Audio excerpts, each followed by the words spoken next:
Josephine Baker took the Underground Railroad international. When America wouldn't let her shine, she went to Paris. She became a star, a symbol, an ambassador of Black excellence on the world stage. Baker's station was different. It was on a different continent, but it was connected to the same railroad.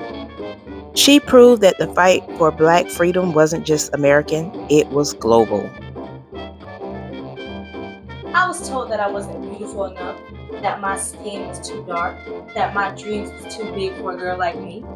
I was born in St. Louis with nothing. No money, no connections, no reason to believe that I could be anything. But I had one thing.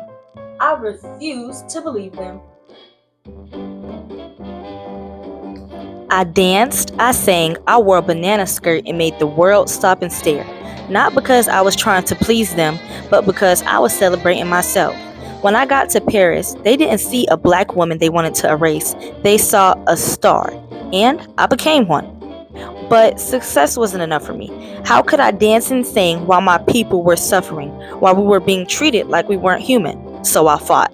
I marched alongside Dr. Martin Luther King Jr. I refused to perform for segregated audiences.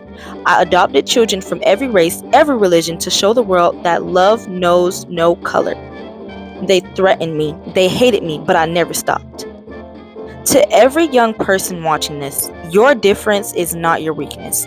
It is your superpower. What makes you different, what makes you stand out, what makes them uncomfortable. That is exactly what will change the world. Don't shrink yourself. Don't dim your light. Shine so bright that the world has no choice but to see you. That's what I did. That's what I'm still doing. I am Josephine Baker.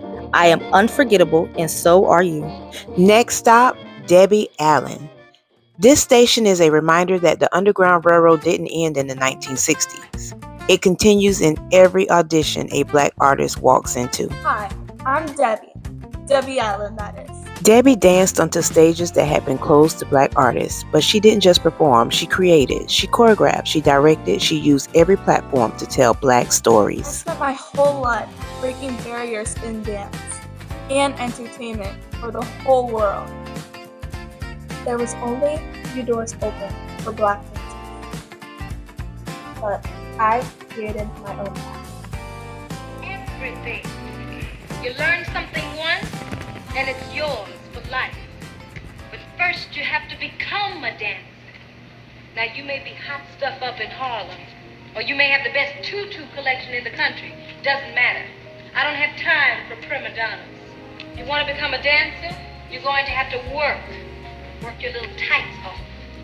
I ain't wearing no tights. You've got big dreams. You want fame. Well, fame costs. And right here is where you start paying in sweat. I want to see sweat.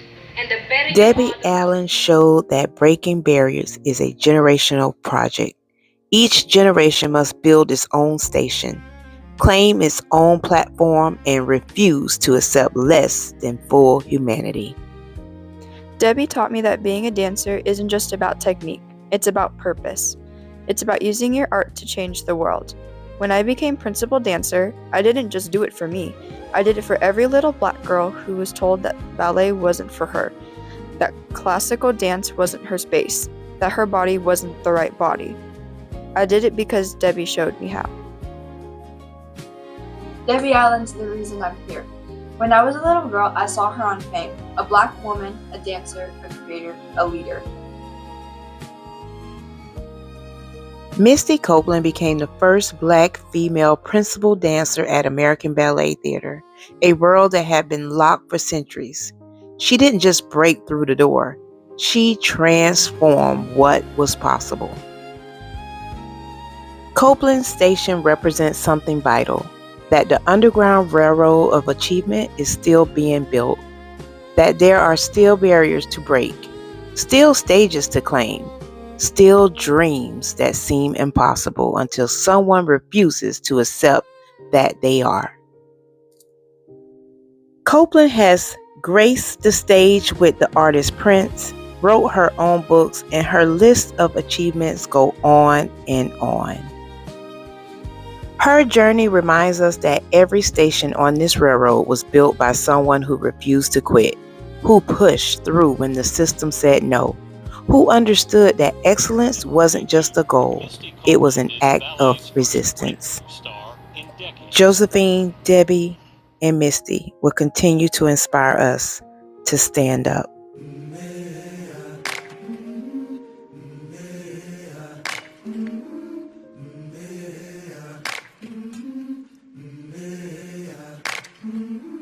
I've been walking with my face turned to the sun, weight on my shoulders, a bullet in my gun. Oh, I got eyes in the back of my head, just in case I have to run. I do what I can when I can, while I can for my people. While the clouds roll back and the stars fill the night, that's when